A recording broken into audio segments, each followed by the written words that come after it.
Hi, I'm Whitney Espich, the CEO of the MIT Alumni Association, and I hope you enjoy this digital production created for alumni and friends like you. Thank you for joining us. Happy Chinese New Year! 新年快乐，恭喜发财. I am Winking Wang, attorney and mediator, MIT class of 84, biology, founding president of the MIT Chinese Alumni Group. I am zooming in from Los Angeles. If you are part of the MIT community, please join the MIT Chinese Alumni Group for free. You don't have to be Chinese. Today's topic is, how can Asian American leaders unite to advance their causes? We are pleased to present two pioneers. Bill Lee was the first Chinese American to serve as city administrator in a major US city. In 1995, Bill was appointed by San Francisco Mayor Frank Jordan as the city administrator for both the city and county of San Francisco. This position is the highest non-elected post in San Francisco. Bill served for 10 years under three very different San Francisco mayors, Frank Jordan, Willie Brown, and Gavin Newsom. In 2000, Mayor Brown appointed Bill to the San Francisco Planning Commission, where Bill reviewed and voted for the largest development in over a century, the Hunters Point Shipyard, which is over 600 acres. Bill continues to advise political candidates and community organizations. Our other pioneer, Rodney Fong, is the first Chinese American to serve as the president and CEO of the Chamber of Commerce in a major US city, San Francisco. In 2012, Rodney was honored by the City and County of San Francisco Board of Supervisors. Rodney's list of community service is too long to repeat now. Here are a few highlights. Past president of the San Francisco Planning Committee and of the San Francisco Port Commission, board member of Angel Island Immigration Station Foundation, the Bay Institute, Super Bowl 50 host committee, the Golden Gate National Parks Conservancy, co-founder of the Fisherman's Wharf Community Benefit District. Rodney is a third-generation owner-operator of the world-famous Wax Museum at Fisherman's Wharf. He is president of Fong Real Estate Company, overseeing leasing and tenant concerns for such properties as the Wax Museum Entertainment Complex and the Broadway Apartments. Rodney is the director of the Thomas and Eva Fong Family Foundation that his grandparents created to benefit social services in the city of San Francisco. Bill and Rodney will speak for about 20 minutes. For the remaining 40 minutes, they will field questions from you, the audience. You may start typing your questions now into the Q&A box. You may also upvote questions that you like. Welcome, Bill and Rodney. So happy to have both of you and so privileged. Let's start with our first questions. Both of you have extensive experience in working with vocal and demanding diverse groups with conflicting goals and interests. How do we unite and lead diverse groups? How do you reconcile these conflicts, unite and lead them? Bill and Rodney? Yeah, you want me to start first, Bill? Sure, go ahead, Rodney. Yeah, well, first of all, thank you very much for having us today. This is very exciting, having an opportunity, and coincidentally or not, as we feel our way out of this pandemic, there are more and more academic institutions that are reaching out to the Chamber of Commerce, trying to figure out what's next from a big picture, from an economic perspective, from an urban planning perspective. But you know, in San Francisco, and those of you who are familiar with San Francisco, it can be a very contentious place, a place where it's very difficult to get easy things done. And we here in San Francisco, one of our values is that we respect public opinion and comment, and want to hear everybody's ideas, thoughts, and suggestions before making a decision. But that sometimes, as you know, gets in the way of things. So it's been quite difficult, to be honest, having the patience. Bill and I have shared the similar kinds of seats on different commissions, and had to endure hours and hours of public comment. Some of it is great comments, some of it are fantastic ideas, and others sometimes are just trying to make a political point unrelated to the actual topic in hand. So it's been interesting. I think in a place like San Francisco, public comment really sort of dictates where policy is driven. And so maybe to the question about Asian Americans and how active we want our culture and our group to be going forward, it's traditionally been pretty quiet up until very recently here in San Francisco, where there was a strong recall effort to recall the district attorney, Chesa Boudin. The Asian community, as it suffered through anti-Asian hate crimes, felt that Chesa Boudin was not in our favor, in our corner. And so when the Asian community in San Francisco really felt threatened with their own public safety, they really stood up, and with great numbers. This is, Bill will speak more to this, but this is the first time in a long time that the Asian community really stepped up and took active efforts to try to change San Francisco. The same thing happened with the Board of Education here in San Francisco, where there were some board members there that were not in alignment. In fact, maybe some of them anti-Asian in some of their comments. And so there was a recall effort there where, again, the Asian voters, who were pretty much quiet and kind of read the newspaper and went on with their business, really stood up and really started to raise money and be active, campaigning and eventually recalling a number of those Board of Education members. So the momentum is growing, and unfortunately, it takes a bad event to charge people, to get them fired up.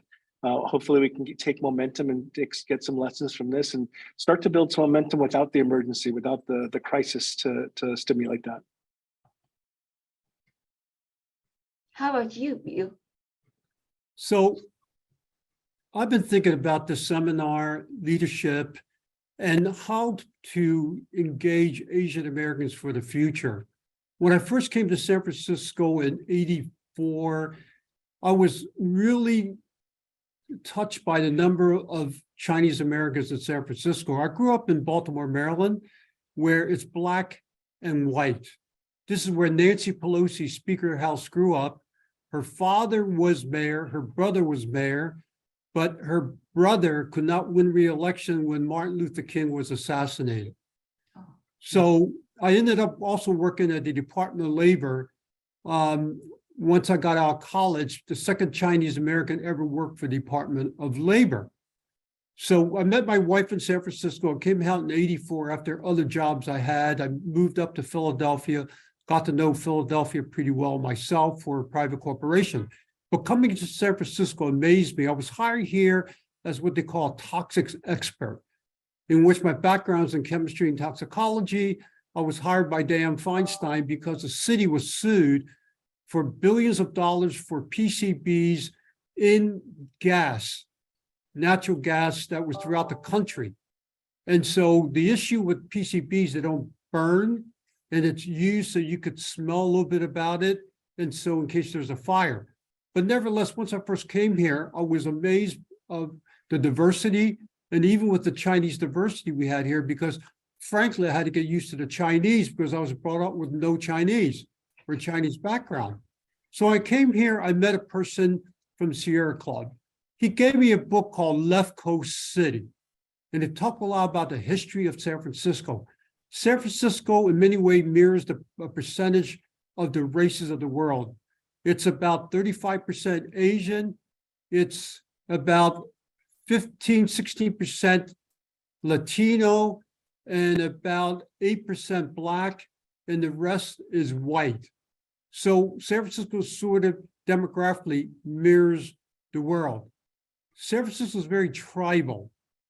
If you look at San Francisco, we have about 21 what we call historical or cultural districts. And in San Francisco, if you want to succeed as a leader, you would have to have not only emotional intelligence, but you really need to have what I call cultural intelligence. And so because of my background in black and white, Dianne Feinstein was actually Dianne Feinstein that put me on the base closures in San Francisco, which is all black. I served this committee, nothing but black people, and I was the only non-black on this committee because of my technical background in hazardous waste. And so I got to know the black community to such a point. I think I'm the only Chinese person in San Francisco that's ever been honored by the NAACP, the National Association for the Advancement of Colored People. And so I take that with pride.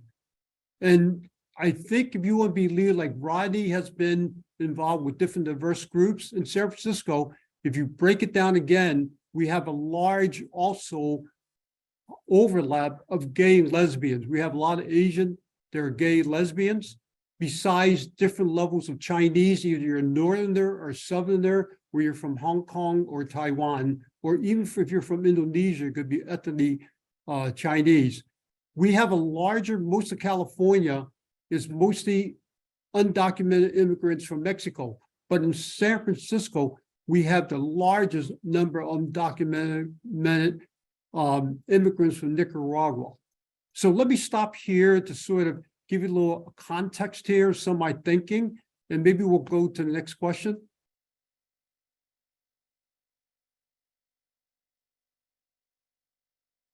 When I think you might be on mute, sorry. Thank you. So thank you so much. So African and Jewish Americans have been excellent in getting their voices heard and placing leaders in key positions and obtaining assistance, but Asian Americans have not. So the second question is, how do we unite the different Asian ethnic groups and with non-Asians to advance our causes? I'll try to take a little first response to that, Bill. You know, I think fundraising, to be very honest, is a really key part of advancing a particular group. The second piece is what I spoke to earlier. You have to have a cause, a fight, something that you feel injustice about. It's very interesting to watch how we all responded to the Asian hate problem. To some degree, I think there were some really good actions that were taken and some new nonprofits that were formed, but not to the same degree that you might have expected if it was an anti-Black hate or an anti-Hispanic hate. You know, largely it's part of in our culture. I hate to say it, it's good and bad that we face difficult times and we recalibrate and figure it out and move on and avoid that the direct conflict and just figure it out.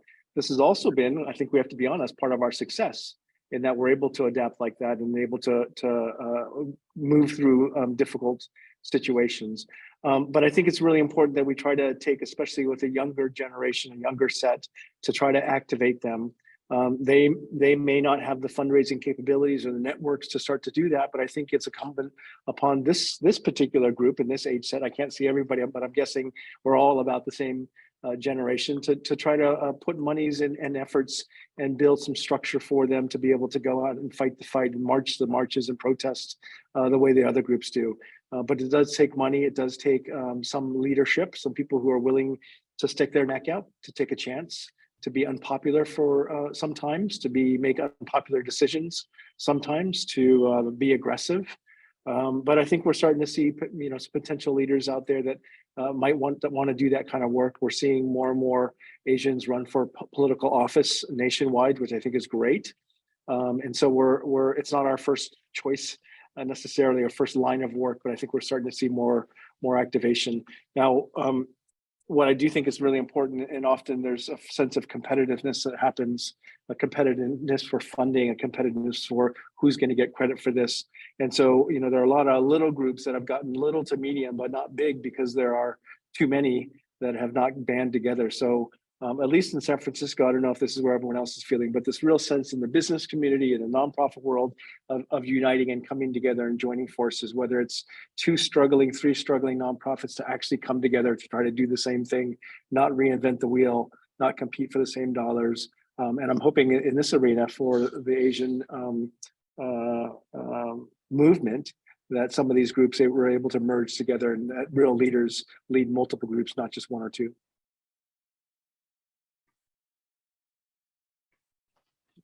Bill, you have any thoughts? Okay, oh yeah, I'm sorry.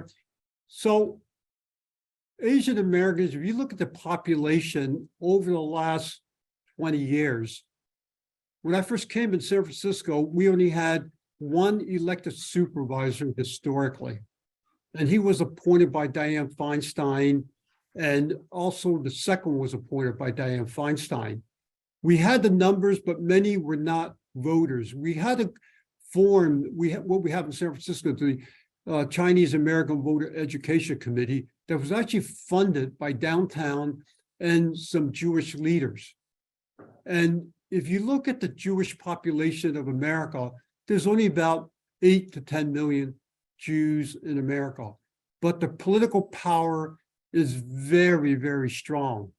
If you look at what they call the Israeli American Public Affairs Committee, they've had meetings in San Francisco, and they have more elected officials that come and actually participate with the Jewish community.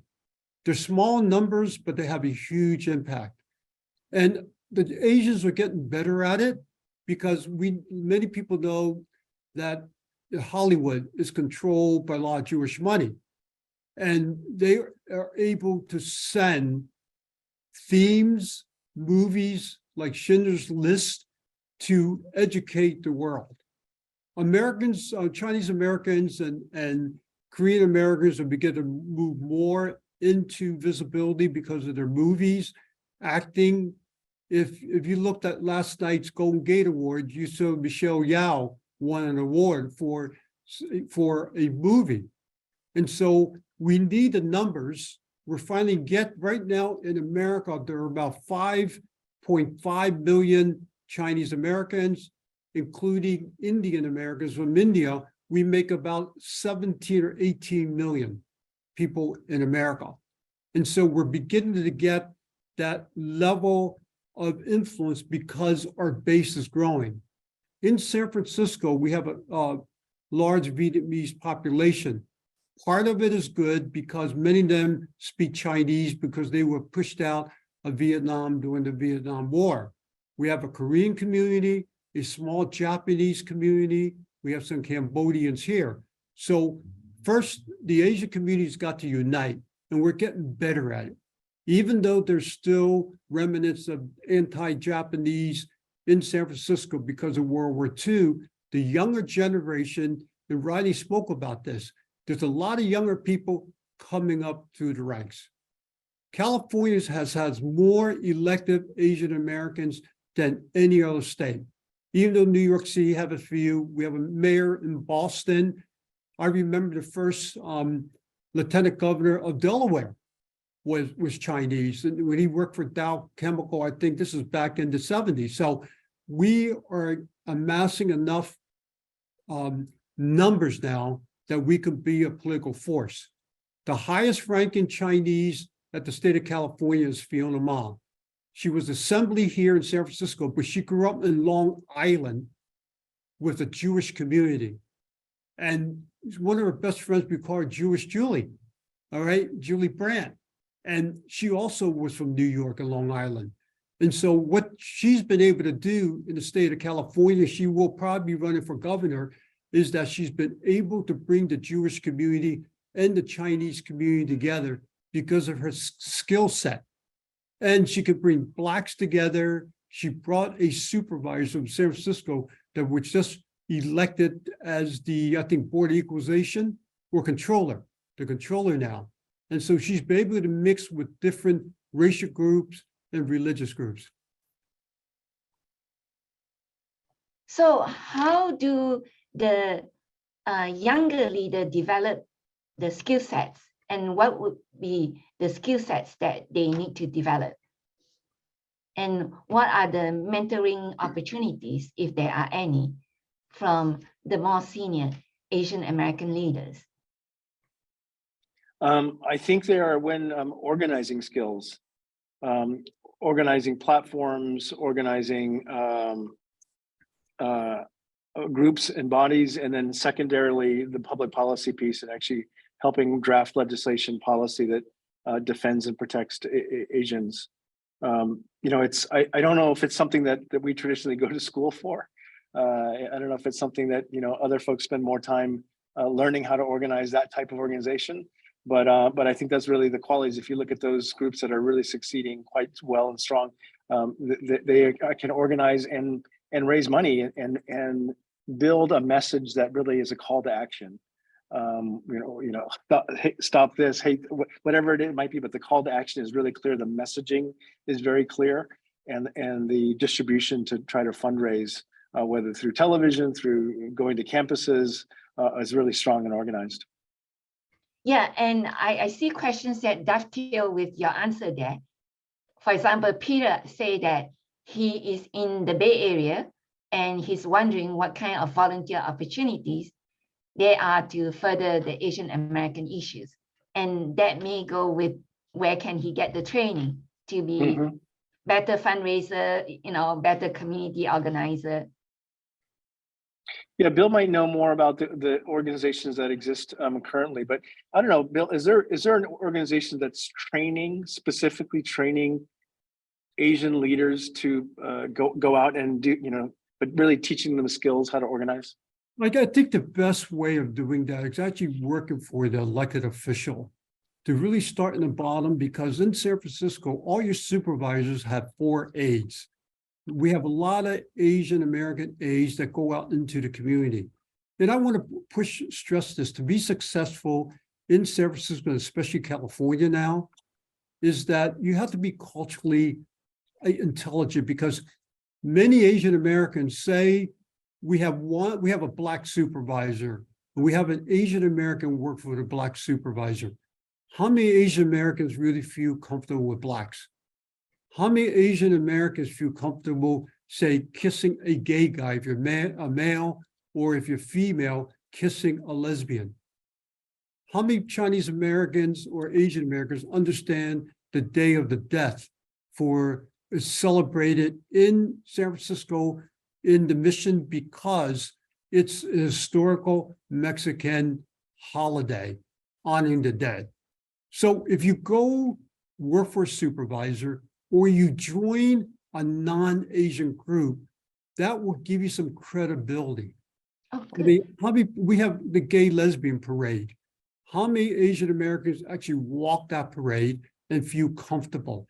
So this whole issue to me about cultural intelligence is, if you want to run for office, if you want to be a leader, whether you work for the Chamber of Commerce or you work for a political organization or city government, the skill set that's needed now is really being able to connect with other ethnic groups. Once you do that, then you learn from that group, you take that skill set, and people will be amazed that you could work with that group. And if you become a leader, and the definition of leader is actually leading people, but if you're going to lead someone, what are you actually leading? All right. In San Francisco, we are so diverse that you can't win just on the Asian vote or the gay vote or the Black or Hispanic vote. So my suggestion is you could join any organization, but don't join an Asian American organization. Work for a homeless program, because many Asians are intolerant of the homeless. In San Francisco, it's good to work for a homeless program because you get a whole different skill set of understanding drug abuse, dual diagnosis, people who were left on the streets that are veterans from the Vietnam War, because that's the only war America lost, and they were called baby killers. And so we have huge addiction issues. And once you get a sense of dealing with these people, you will get a better skill set. So the answer is, don't be afraid to go into community work with other races and causes that you may not feel comfortable with, and get your hand dirty, right? That's a point, because when I went to Hunters Point Shipyard here, mostly Blacks lived there, and they became poor because of World War II was over and the shipyard closed.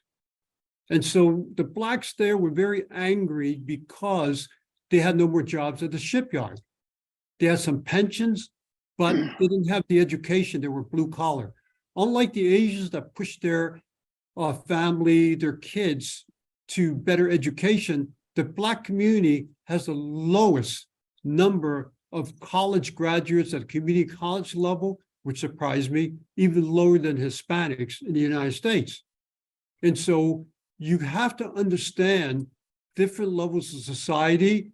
And if you can understand the Blacks' feeling of how they've been psychologically suppressed because of racism in the South, and now may still feel the same way that we owe them, then you will get a good education. Yeah, you meet them where they are. Yes. Yeah. And the other questions that relate to dovetail with Rodney's answer is, where do we find causes to donate money to? And I see Rodney mentioned the stopaapihate.org and any other, because I'm often asked these questions and they wonder how they can look up the credibility, the track record of the organizations. Yeah, here's one for Rodney here, is that Rodney has a group called San Francisco Leadership. And he brings about 30 people or 40 people a year that someone needs to sponsor. And they get public policy issues. They meet people at different levels of government, consultants, private industry. And I think that's a good program to donate to, Rodney. You might want to explain that. Yeah, thank you. Thank you, Bill. I'm going to drop this into the chat here. This is an organization that's underneath the Chamber of Commerce. It's been doing it for about 38, 39 years. And it is basically a 6-week, 7-week classroom session or seminar session that really takes a deep dive into how government works, both San Francisco as well as California government. I highly recommend that any one of you who are interested in understanding more of the inner workings of the city, sign up to try to be an attendee, a student of this. Most larger metropolitan cities have their own leadership program, and you can sign up there as well. But it is a strong point, I think, that Bill makes to try to support that, to try to represent and get your voice heard in these groups. There are many graduates of this leadership program that go on to be police chiefs, fire chiefs, city attorneys, department heads. And so it's a little bit of a breeding ground for people who have aspirations of leadership, not just politics, but of civic leadership. So that is really important. Thanks, Bill, for bringing that up. So may I say that this training and organization is also a good way to network with future leaders and current leaders, and to obtain training and to find mentor. Is that the case? It is. Yeah, and Winkin, you're kind of touching on, I think, a couple different things that Bill's touched on. Part of, I think, what Bill and my personal success have been is actually putting ourselves in places that are non-Asian typically filled rooms. And in a weird way, I am Chinese American. I'm deathly proud of my Chinese culture. But I like to put myself where I'm not really wanted sometimes. I like to try to burst the bubble a little bit and make that uncomfortable step forward, to make that an uncomfortable transition. To try to explain to people that Asians aren't that bad and Chinese aren't that bad in some cases, and that we can achieve many different things. So sometimes people feel more comfortable signing up and staying with an Asian only or a Chinese only speaking or a Filipino only speaking group. I think that is good, and all my friends are like that. But when it comes to politics and the workplace, I very much stick my nose out into other places, and I think it just really helps open doors. You'd be surprised how many organizations want Chinese representation, whether it's on a board seat, whether it's on a committee. And I think if you poke your nose out there, you'll be surprised how many invitations you get to participate in other things. So, Bill, would you agree that's been a little bit of your maybe not pattern or mandate, but that's poking your nose into places that you're not welcome sometimes is a good thing. What my first job, my second job, I spent a lot of time down in the South. I've been to places like Brunswick, Georgia, where you drive by, it had Negroes entrance only, white. I grew up in Maryland and went to Ocean Beach one time, and I was with a Chinese cook, and it had signs the same way, Negroes or white. We didn't know which one to go to. So I went to the white one and we had no problems. And if you go to the East Coast, Maryland, where I grew up, is considered a southern state.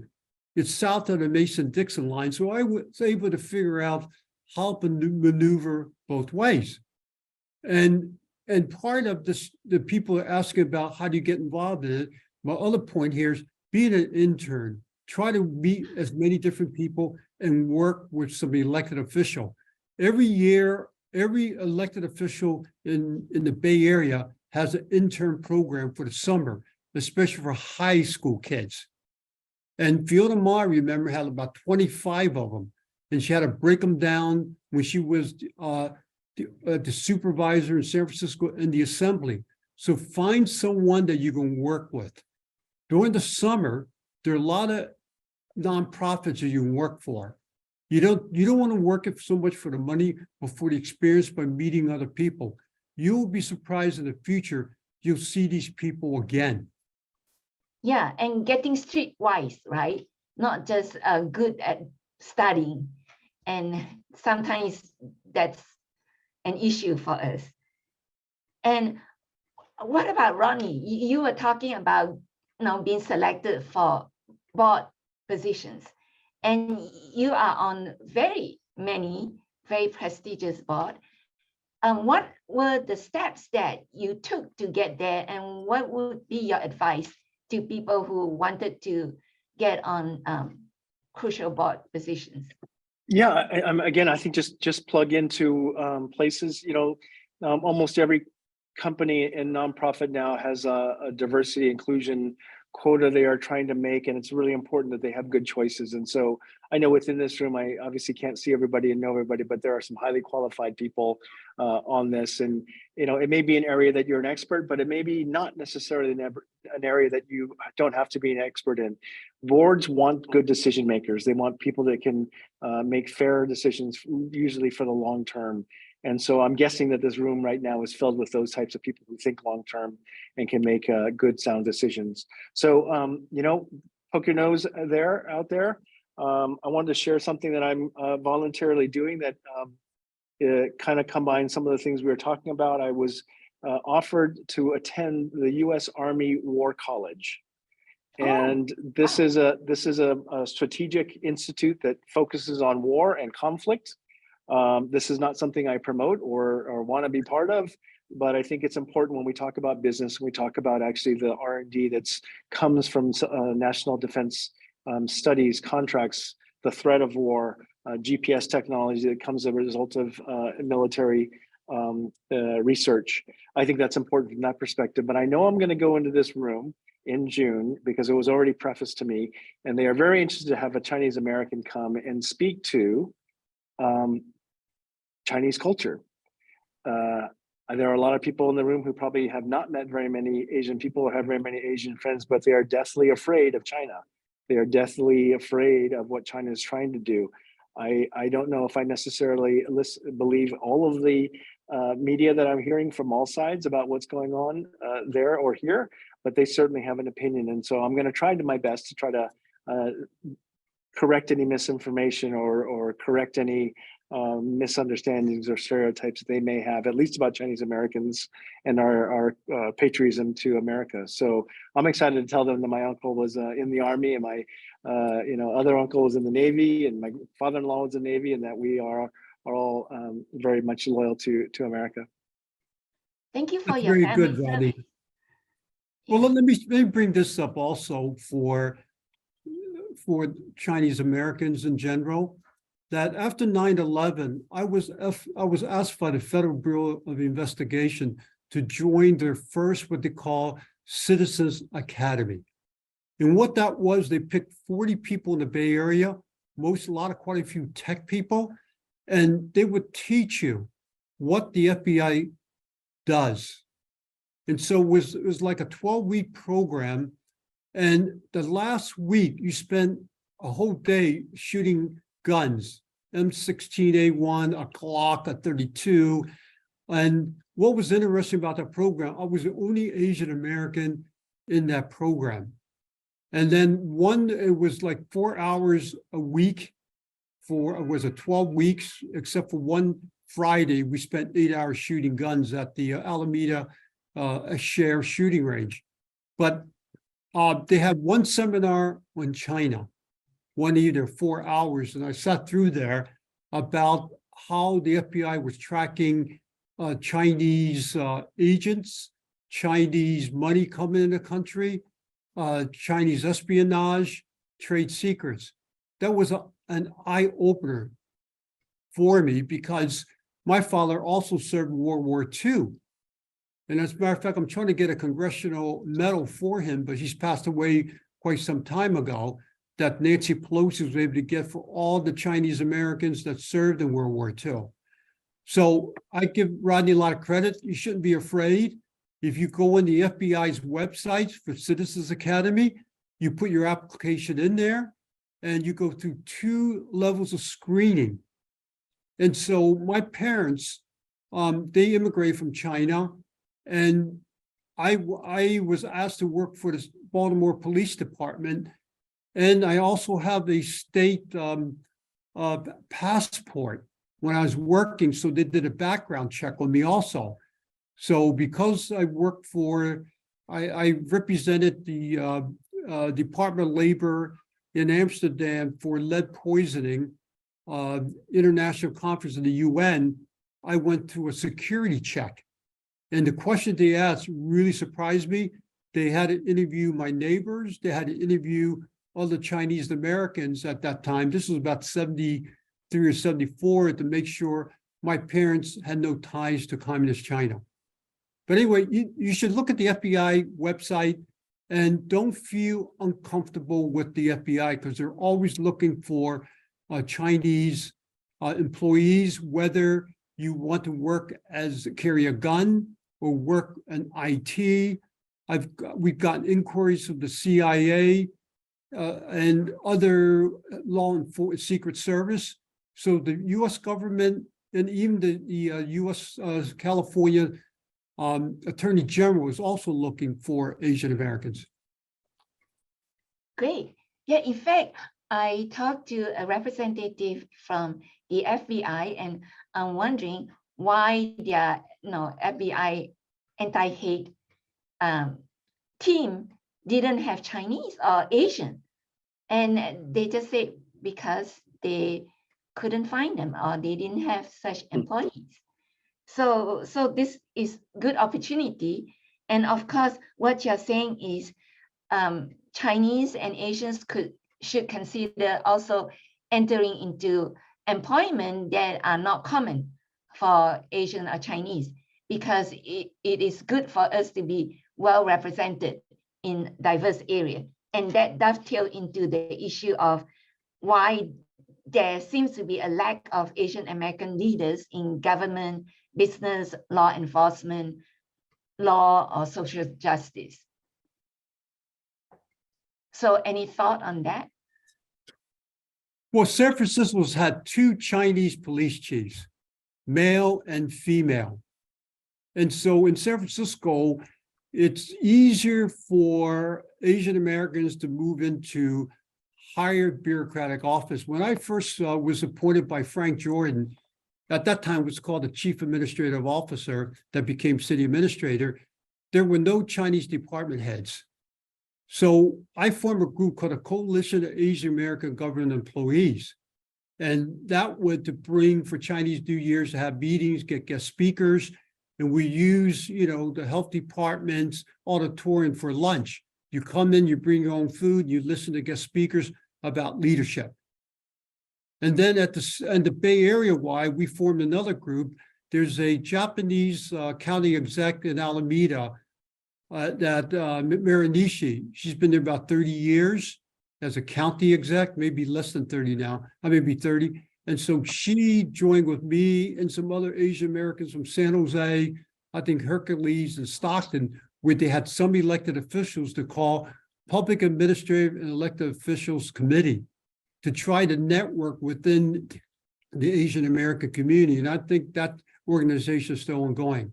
And so you really have to get involved and go into areas like Rodney say, and I give Rodney a lot of credit. They'll be very respectful. They're going to find out that boy, Rodney's just like one of us. Winking, if I could just answer your question, I don't think a lot of us grow up with the aspiration of being a public servant necessarily, probably because of the pay, to be a cop, to be a social worker. But you can do a lot of things as a volunteer, and volunteerism, I really believe, is so important for America, for any city. But all the things that I was involved with, many of them were after hours volunteer work, joining a committee, sitting on a commission. And so, I had my family business to run and was running that, and it had the luxury of taking on other things. So I don't think it has to be a profession. I think it can be a passion. It could be some area that you have interest in, to volunteer and help shape and be a leader to kids, to seniors, doesn't matter. But just, be involved, and you'll be surprised how many cool people you meet just by being out there. Yeah, just to be out there in the community, be seen, and start spreading the news about Chinese and Asian community. Now, Yeah. talking about organization, I see another question here. The audience member wants to know any thoughts on the Asian American Foundation, TAAF, that seems to be very well funded. Any thought about that? Do they? I'm not familiar with that. Maybe Bill or the speaker. I think they're an East Coast organization. I mean, we have the Asian Foundation here, all right, but this is a different one. I think it's out of New York City. And I think they're well funded from corporations. There's also a Chinese organization nationwide called the Committee of 100 that was started about 20 years ago. Mm-hmm. And they've been able to raise funds from different organizations also. But it depends how they disperse the funds. And one of the things I've always felt about Asian Americans that don't do enough is write letters to the editor. And for mainstream America, media is really important. During the recall, we actually recalled a Chinese supervisor because that Chinese supervisor didn't really have the values of the average person or Chinese American about schools, law and order, about being pro-business.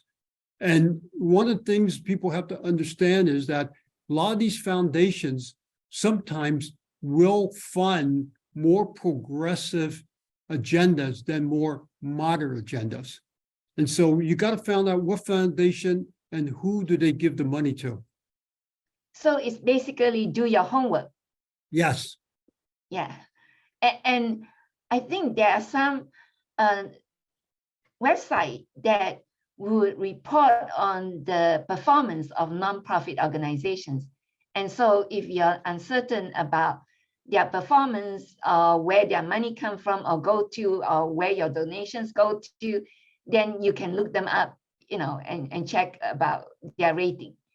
So, every nonprofit has to report to the IRS. And also, if you're in California, the Secretary of State office, and they're required to disclose certain information about their board of directors, what they make, and generally how they spend their money. And that's how you can check to see if they're legit or not. Great. Yeah, and they have to provide their income tax statement too, right? Report. Right. Yeah, so you can track the money.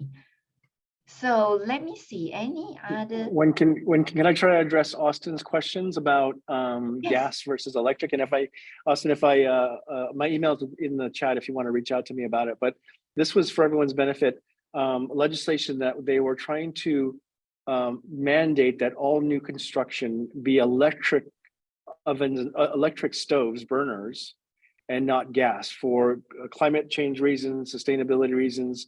Also, the effort of running gas under streets is expensive.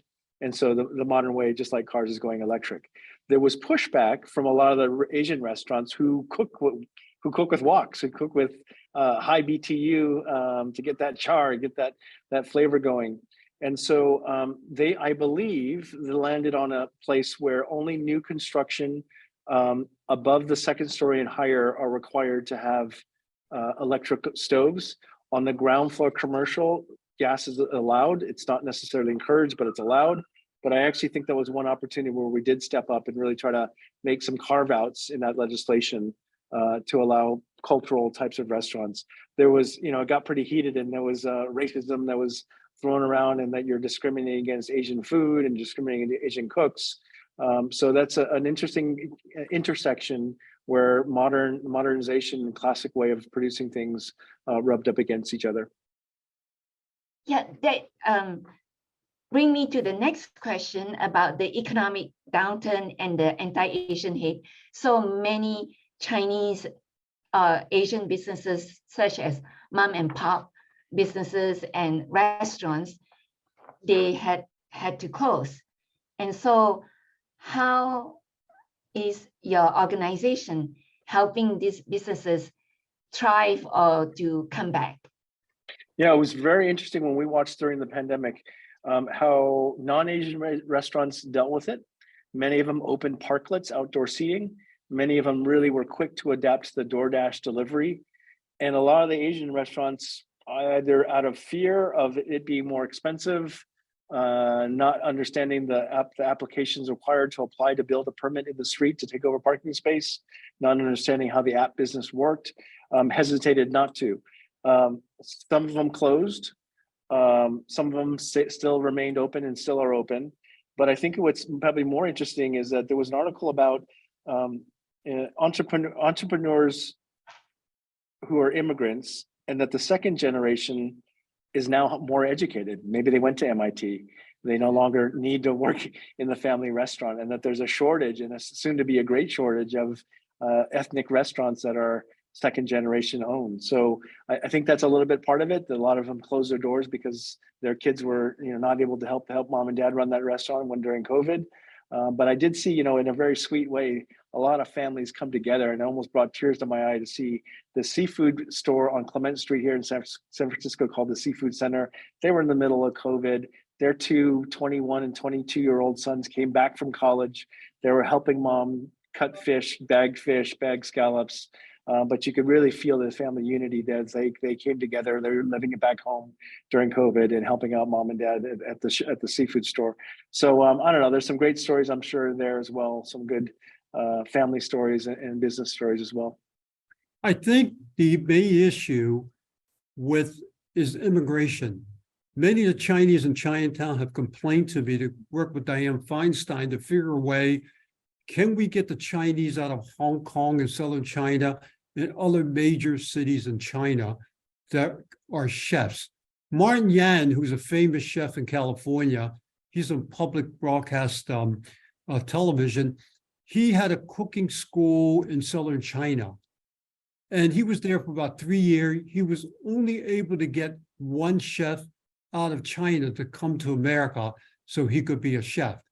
So all the Chinatowns in America will shrink unless the US government allows certain type of work visas for cooks.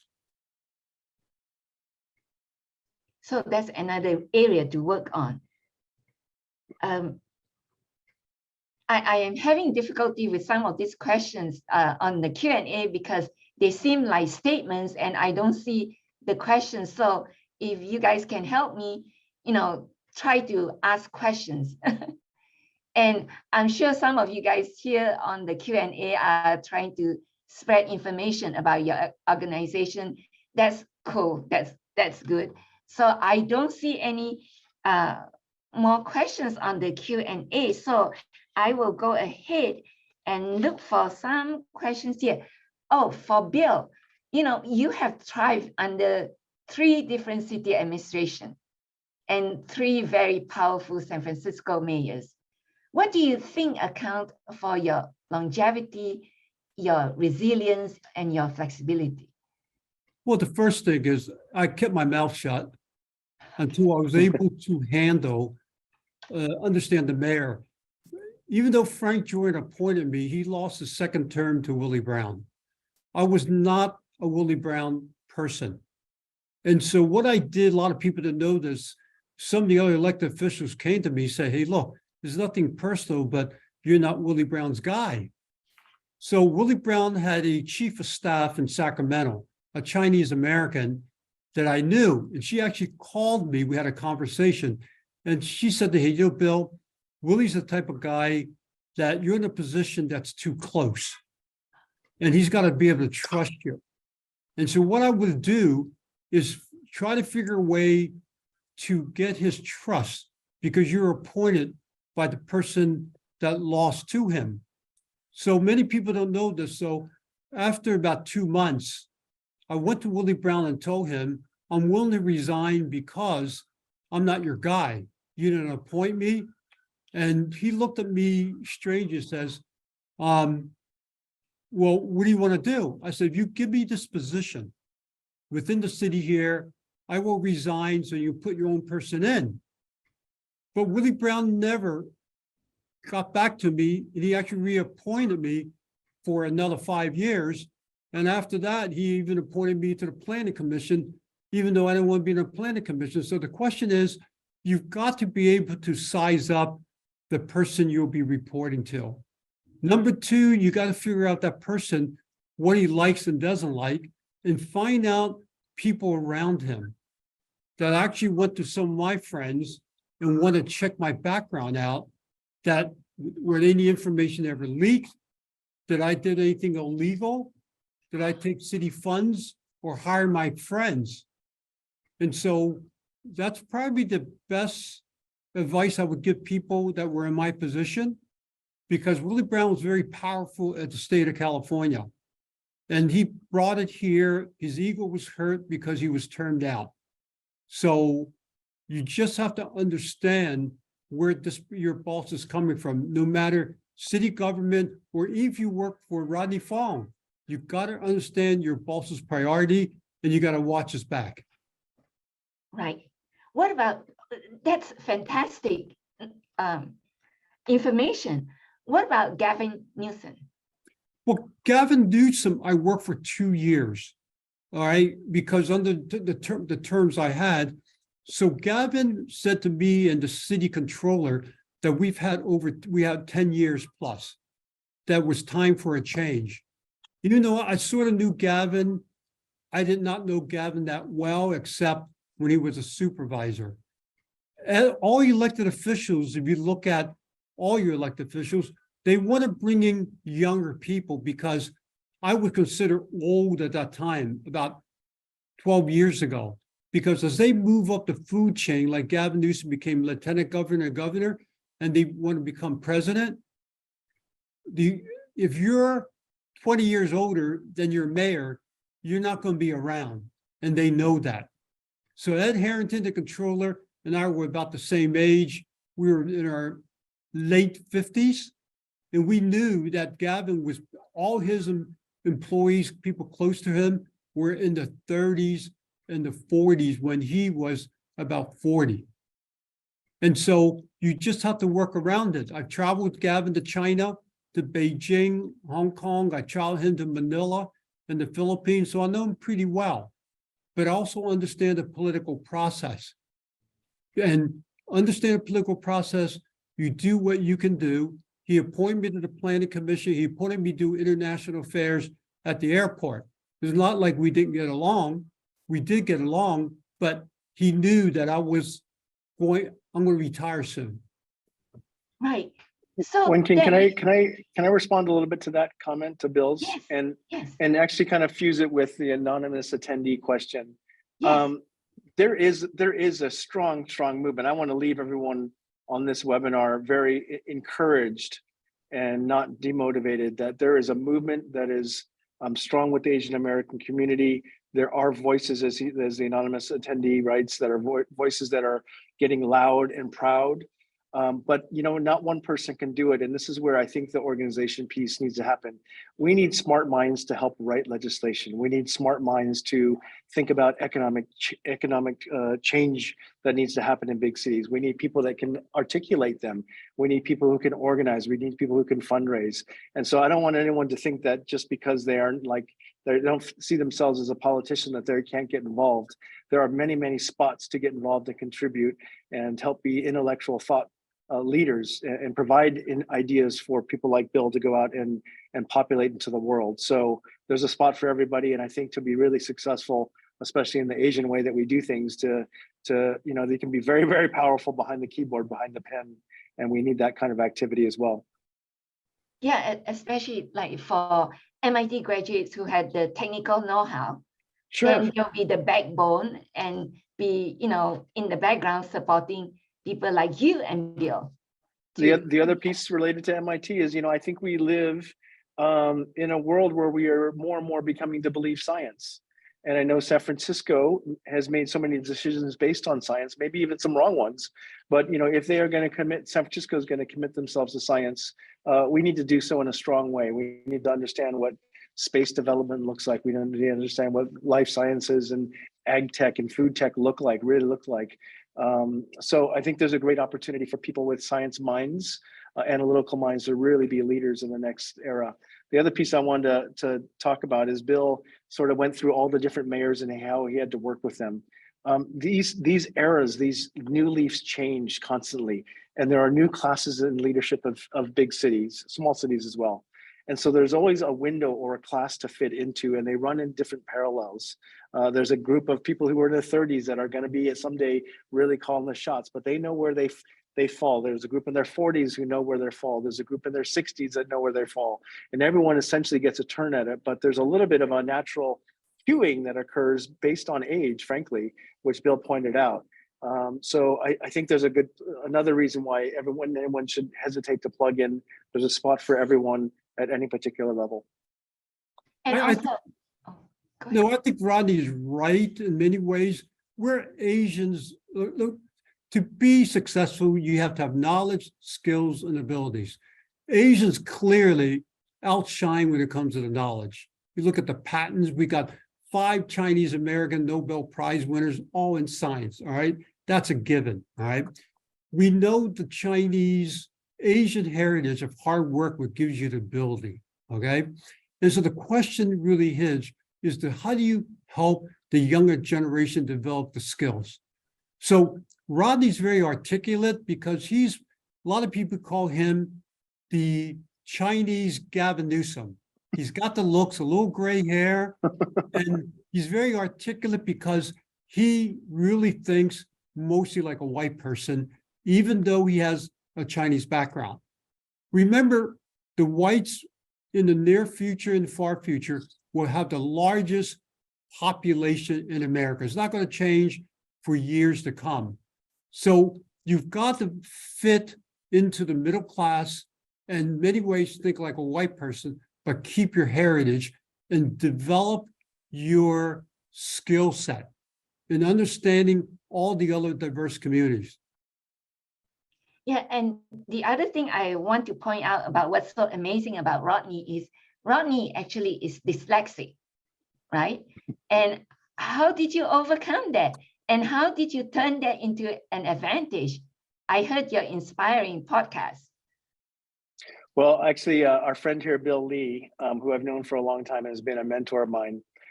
For basically my entire adult life until my 40s, I dodged the question about did I graduate college?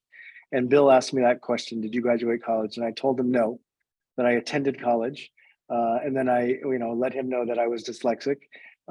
It was never difficult. The academic setting was never the right setting for me, but anyone who knows a little bit about dyslexia and different ways of learning, that dyslexic people are great problem solvers. They can see the path out of many difficult situations. And maybe some of the people on this call are also dyslexic, and hence why they're probably really good at what they do to be able to see through things. I don't know. It's we all pick up skills to balance out what we're not great at. And so maybe becoming articulate has been, my tool to navigate through something I don't know about or want to refer someone else to an expert to and been able to talk my way out of that. But I think, right now with the position I'm in at the Chamber of Commerce and looking at a very dark situation in San Francisco downtown and how we reinvent that, having a little bit of attention deficit disorder is actually a good thing for me right now because I can take on so many different projects at one time. and balance them and juggle them and see them all kind of come together and fit together. I don't know, I sometimes offer opinions that are a little bit out of the box. They sometimes shock people. They sometimes are not the right time. But I think, one thing is consistent that I've always been passionate about is I love San Francisco, and all of my decisions, all of my thoughts, all of my comments are about the long-term future of San Francisco, our kids, our education of our kids. What's the Confucius saying? If you want to feed a village, you plant rice. If you want to feed in 100 years, you educate your children. And so I really frankly think this country has done ourselves a disservice and not educating and not putting education as a top priority. And kind of like, what did we think was going to happen if we turned our head away from education, especially in the lowest economic sectors of America? Did we think drugs wasn't going to get to them? So I don't know. That is the Asian part of me that really believes that the education is the key to success. Yeah, Gavin Newsom's dyslexic, right? Yep. Oh. Yep, Gavin Newsom's dyslexic. He would go down to like UC San Diego and talk about his disability. And so he's done very well. He would take binders, and he has a restaurant in a city off of Fillmore.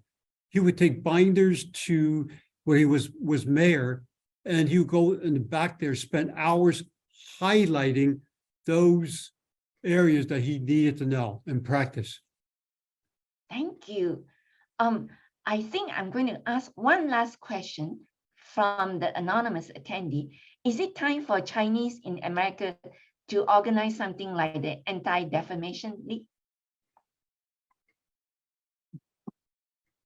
I don't know if it's exactly that, but I think there's need for some organization, but I don't know if it's exactly, anti-Semitism sort of piece. I think that fires up a lot of us.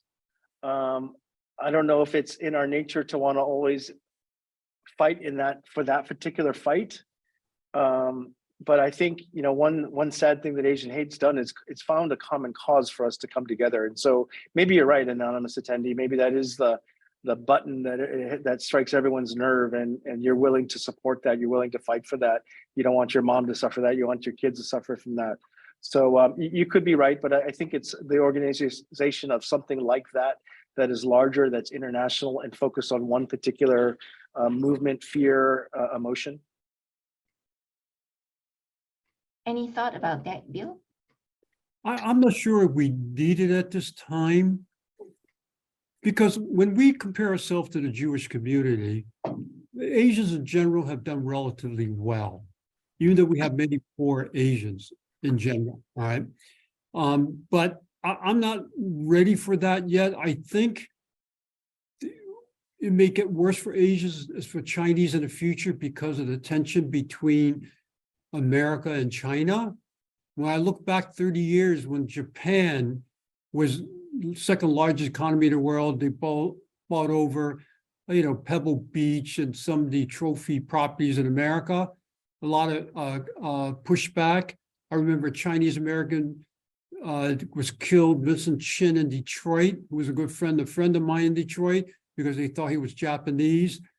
I don't see us at that point yet. I see us at an inflection point at this time, because the average white person looks at Asian Americans as low in crime, hardworking, family people, and they value education. But they are threatened by Asia because we're so large. And if you look at how successful Japan was and China is, they see South Korea coming. They see the Vietnamese here. So it's really hard to figure out that we need something like that at this time. Thank you, Bill and Rodney. We passed the hours because this has been a fantastic, very educational and informative webinar. Thank you so much, for your guidance, your experience, and for sharing your wisdom. And of course, your contribution to the community and the service of your families to this country. And thank you, audience. We hope you have enjoyed this event. Any last word from Bill and Rodney? Well, I think we want to thank you. I'm impressed with your effectiveness and efficiency and your emails. I mean, you work 24 hours a day. It's good to have an MIT alumni that's worldwide, because that way we can learn from each other. Yeah. Thank you so much. Thank you so much. And I so agree with Rodney about promoting education, right? Educating the community. And so for the information of our audience, the recording of this webinar will be posted on the website of the MIT Chinese Alumni Group and the YouTube channel of the MIT Alumni Association. For the MIT community, please join the MIT Chinese Alumni Group for free. You don't have to be Chinese. Our online events are free and open to the public. Let us unite and help one another. We welcome your feedback and suggestions. We thank you on behalf of Bill Lee, Rodney Fong, the MIT Chinese Alumni Group, and the MIT Alumni Association. We hope to see you again. Happy New Year. 再见. Goodbye. Happy New Year.